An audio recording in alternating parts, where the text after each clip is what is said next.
Hi everyone, my name is Julia Jörg and I am a travel blogger, a digital nomad, an author, editor, copywriter, public speaker and whatnot over at jjetto.com, and I am today very excited to be speaking to you about the challenges of a nomadic lifestyle.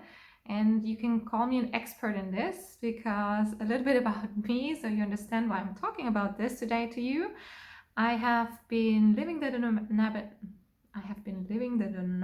lifestyle since 2011. And yes, this is quite a long time. In 2011, I actually quit my corporate job back in Munich. I'm from Germany and I was originally born and raised in a very traditional family. So my strong beliefs were I need to stay in one place in order to build up and work on my career and my job profile. So it was a little bit big step when I decided to actually quit my job and take a break. This was the plan. I wanted to travel for 6 months and then it turned into my lifestyle and I never returned. Yes, on the way, of course, many things happened. And one of the best things were that I met my current partner and a father of our two sons. They were born 2017 and 19, so yeah, they're sweet little babies still. And now we are a nomadic family and we are living around the globe. We're traveling and we're moving every time we want to visit new places, and we simply enjoy the nomadic lifestyle. But of course, there are challenges, like with every lifestyle, I guess, but especially with this, there is a lot you can imagine that you have to think and consider and organize a little more. So I'll start with the obvious. How do you actually work when you have two children and when you're constantly on the move? You might be asking. This is one of the most frequent questions that I get asked. And to be honest, it is an everyday challenge. Yes, that's why I'm listing it here first. So I'm in a lucky position that I can share my mama duties with my partner. Claudio is also a digital nomad. He is a web designer and graphic designer, so he works also online and can basically arrange his times around our daily schedule. This is very, very luxury. I know that. I'm a very luxury position, and it helps us design our life around our children, which means we have every day a different schedule depending on the workload one of us has, because not every day his projects have priority, and sometimes I get to work in the morning, so we swap. That's what I want to say. One day, for example, this is a perfect example because I'm sitting here, it's 10 a.m. in the morning, and what we have been doing this morning, we sat together, we had breakfast at 7:30, and then we talked about our day, and I said, look, I have to do this video today. I will probably need around an hour in order to record and edit it and submit this. And then I have a few other appointments in the morning. I have a coaching call, since I'm a digital nomad coach also, and I also would like to finish a text for my blog, for my website. So he said, okay, then the morning is yours, and he is now watching and playing with the kids until lunchtime. Lunchtime for us is always family time, so the person who is not working is preparing lunch, and then we eat together. And usually, if we are very lucky, the kids are having their nap times together. Of course, in an ideal world this happens, but not every day. Sometimes the one sleeps, the other one sleeps 2 hours later when the other one wakes up. So yes, if you have kids, maybe you can relate to this. But anyways, then in the afternoon we swap, and the one who got to work in the morning, so in this case me today, I will play with the kids in the afternoon, and my partner, he will be able to work on his projects. And then after dinner, when our kids go to sleep, then either we both work a little bit more, or we do fun stuff and sit together and talk and have, free time, parent time, which is also very necessary.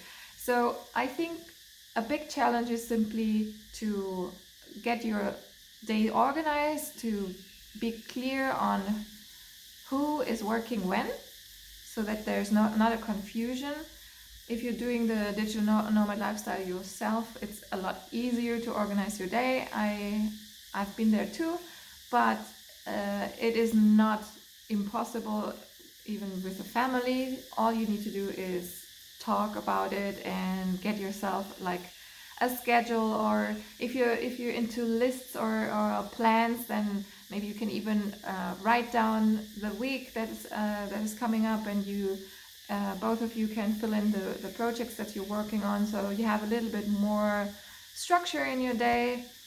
And this leads me actually to my second point, because most people think that digital nomads, they always hang by the beach and do nothing but fun stuff. And this is a big mistake, because I think today I work probably more or more intense, not hours wise, but yes, I am the master of my time now. So before I worked for someone else, I was an employee in an agency, in a communications agency in Munich, and back then obviously I had to go to the office at the latest 9 a.m. in the morning, and then I had to work until 6, and sometimes even until 8, 9 at night, and I did not get to do anything else but work during the day like everyone else. This is yes, you all know this. And now, I mean, no one is standing in front of me telling me you have to go to work or you have to work on your projects today. So if I don't decide doing it, my projects, they won't develop, and I won't be able to actually get my things done. What I want to say is that even though it sounds very fun, you also have to keep in mind that you need a lot of discipline. Otherwise, well, essentially you're running out of funds if you don't make any money. So what helps a lot is you keep a routine, you keep structure in your life. Even though you're escaping the 9-to-5 lifestyle, probably because you don't like routines and you feel like, oh, I'm doing always the same. Still, my biggest learning throughout all these years of living the nomadic lifestyle has been to keep some sort of routine. And it can be a fun routine. I mean, you are able to design it, so it should be fun. Like, for example, in my case, I like getting up early before the kids get up, so that I can do my morning routine of meditation and yoga a little bit, and simply have some time for me. Sometimes I also like to pick up the toys from the day before and clean up, so and think about some of my topics. Meanwhile, just a little bit of me time before the day gets started. And then of course, like everyone else, we also have breakfast, and then we do fun stuff, and try to fit in work like I described before. But this type of routine that I was just describing, it doesn't feel like the routine that I used to live back in Germany, when someone else told me you have to do it this way, and you have to be in an office building every day from Monday to Friday. So I hope you get my point. Keep a little structure in order to make your life easier, in order to be efficient also, because yes, you also want to accomplish your goals, and especially when you're self-employed, you have many options. Being a digital nomad is such a vague expression. You can obviously be self-employed, running an online business, or you can be a remote worker being employed by a company, maybe in your home country, and then just travel the world. There's so many options to do this lifestyle, and depending on what you choose or what you prefer, it still requires you to be some sort of very independent and disciplined in some sort of sense. Then the next challenge is, of course, now I'm talking to you from beautiful Koh Phangan in Thailand at the moment, and we are currently stuck here, and it's a wonderful place to be in quarantine during COVID-19. We've been here since January, and probably we will be here until the end of July. And of course, for us, these places, especially tropical places with nice weather and many beautiful things to see, they have become, I wouldn't call them boring or anything, not at all. We love being in such surroundings, but it's not like in the beginning when I started my first travel year. I would be very excited about every new place I get, and I wanted to be out there all the time. I wanted to tick off all the sites that are out there, like been there, seen it, check. And it has definitely changed for me now. Nowadays we don't go around doing sightseeing, or we hardly do any tours. We've never done actually. But what I want to say is, your way of living changes the more you expose yourself to this travel lifestyle. Your focus obviously also changes towards your normal and your normal life and your inner self, because it's very exhausting going out there and looking at all the beautiful sites or landscapes that are out there, if you do that on a daily basis. That's probably my point here. Now, it can be a challenge though, because I have the beach right in front of me every single day. So of course I need to say every single day, no, work first, or maybe I go to the beach for an hour and then I work. But since it's always there and I have access to it, it doesn't feel as if I will miss out on something if I don't go out for my swim in the beach. You know what I mean? So still, probably again we go back to the topic of being disciplined. You need to remember always that you're responsible for your life and for your finances. So if you want to support your family and survive on the remote job that you're doing, then don't let yourself get distracted by all the fun things that are out there, but of course also find a balance and do them. And last but not least, since we are living the digital nomad lifestyle as a family, I would like to add one last challenge before I wrap this up. And this is being together 24/7. I mean, this is something that we have been practicing for, my partner and I, we've been practicing this for the past 8 years, or almost 9 years this year. And now we have 2 kids, so we don't know anything else but being together 24/7.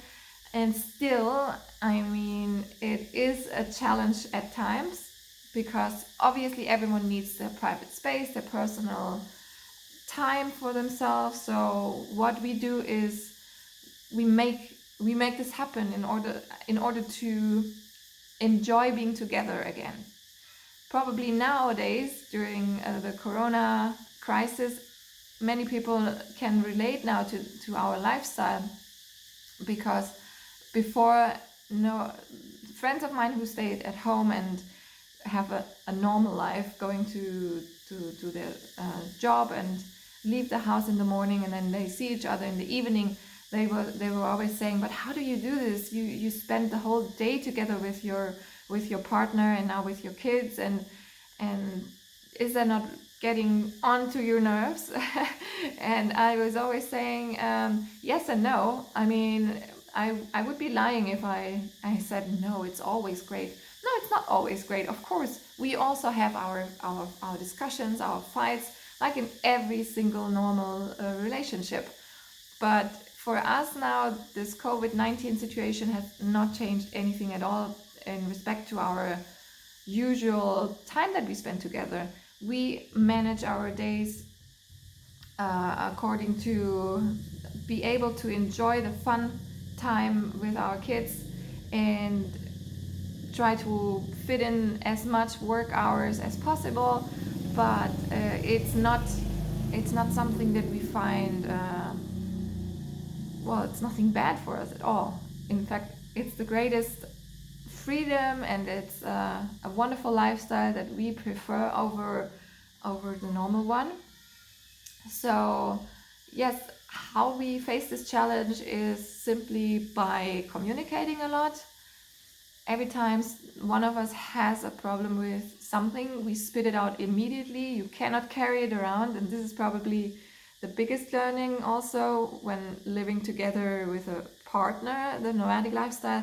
Then you cannot keep something inside yourself for too long, at least. Not like when you go to your job in the morning at 9 a.m. and you know, okay, I will see this person again at in the evening. In your case, now that you're out there traveling together and not being able to put some distance between you and your partner, or not as easy, you should always spit it out and tell the other one what's bugging you. Otherwise, this small bug can become a gigantic elephant, and then fighting while being in a tiny space or while being together trying to travel to a next destination is really, really exhausting. So trust me, I've been there. And yeah, I mean, it's fun to have these daily challenges because this is what life is about. And to be honest, I really prefer having these luxury problems than living according to someone else's rules and making me go to an office building every single day. So as a summary, as final words, I think even though there are challenges, of course, of living the nomadic lifestyle, they are way, way more bearable and doable than all the other things that you may be facing when you live a conventional life. According to my personal experience, according to my taste, everyone is different. I'm not suggesting that everyone should do it, but I would like to encourage you to try it out at least one time in your life. If you haven't done it, you cannot make up your own mind and decide if it's for you or not. So if you're a traveler and if you're curious about how the world looks like after you'll be able to, after the coronavirus crisis, of course, if we'll all be able to travel again, then you should be trying it out one day, because it's really, really fun, and it brings so much fun into your life, and also you meet so many wonderful people. I mean, I could go on like this for another 15 minutes, but or more. But I think you get my point. I'm very happy and convinced about it. That's why I also share this mission of debunking the notion that the nomad lifestyle is only sustainable when you're single and maybe in the early 20s. I would like to know everyone that you can do this in every lifestyle stage, even with the family and kids. They're not an obstacle. They're just bringing some new fun ankles into this lifestyle. So on my blog on jjaddo.com, you can read all about it, check it out, and also I hope you got a little bit of my travel bugs now. I hope they bit you too, and yes, I hope you'll be inspired to try it out one day yourself. Stay safe and enjoy the rest of your day. Thanks for watching.